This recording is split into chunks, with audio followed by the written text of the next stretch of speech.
Hello नमस्कार चंदन।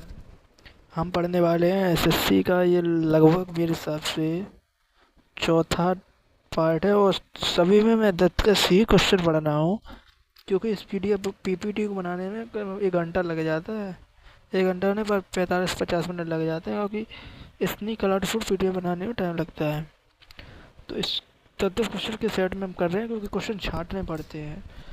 ये छाटे हुए क्वेश्चन है हमारे किरण पब्लिकेशन की बुक्स आती है जीके की, वहाँ से। ठीक है, 10 क्वेश्चन करने वाले हैं। तो पहला क्वेश्चन का जवाब दीजिए। बृहस्पति ग्रह का द्रव्यमान बताइए किसके समान होता है। स्टेनोग्राफर में पूछा गया है, ग्रुप सी और डी में, दोनों में ही। ठीक है, बताइए बृहस्पति का द्रव्यमान किसके समान है।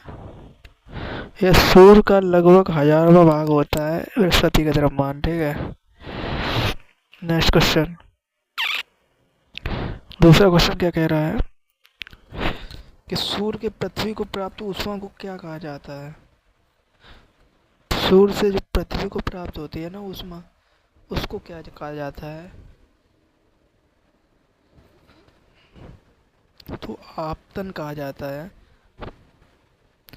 आतपन आतपन कहा जाता है। ठीक है, नेक्स्ट क्वेश्चन। तीसरा आपसे क्या कह रहा है कि निम्नलिखित में से ग्रहों के चार घूमने वाले उपग्रह कौन सा नहीं है। उपग्रह पूछ रहा है, यानी सैटेलाइट। कौन सा सैटेलाइट है जो कि उपग्रह कौन सा है ग्रहों के चारों ओर घूमता नहीं है। वह कौन कौन से हैं।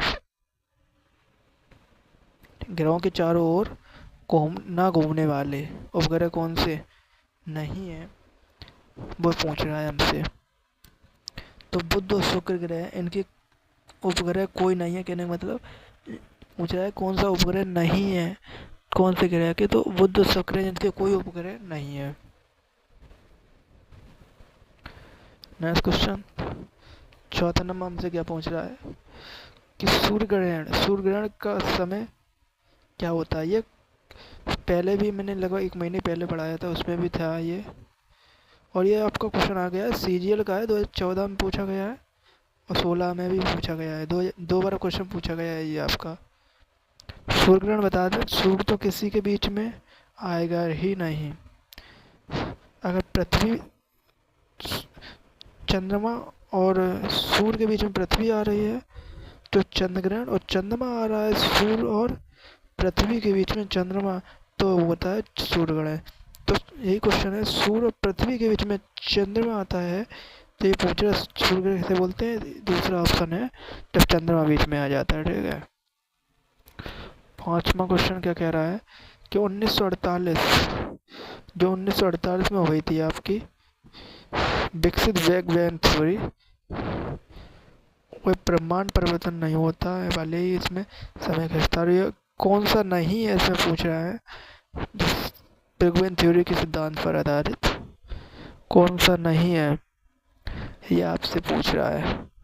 तो स्टेडी स्टेटस जो है आपका, यह परिघटना नहीं है आपकी। ठीक है, सीओपी क्वेश्चन है, बहुत अच्छा है। ये आपसे पूछ रहा है कि कोई सितारा, ये पूछ रहा है क्वेश्चन कि कोई सितारा, सितारा यानी स्टार पूछ रहा है, कोई स्टार जो सूर्य से बड़ा है किंतु दुगना बड़ा नहीं है। बड़ा तो है, मतलब दुगना नहीं, दो मतलब 4 हो जाए ऐसा नहीं है। दुगना नहीं है, 3 हो जाएगा, 3.5 हो जाएगा, 9 हो जाएगा, पर कह दो 4 हो जाएगा तो दुगना नहीं है, ऐसा नहीं है कोई। ठीक है, तो वही कह रहा है आपसे कि कोई सितारा है, स्टार है, सूर्य से बड़ा तो है किंतु उससे दुगना बड़ा नहीं है, तो एक परिवर्तन हो जाता है। ये क्वेश्चन आपसे पूछा गया CHSL में। ठीक है, 2017 क्वेश्चन है। तो कौन सा है वो आपसे पूछ रहा है। एक पल्सर सितारा है जो बड़ा नहीं है। ठीक है, ये आंसर है, बहुत ही इम्पोर्टेंट क्वेश्चन है।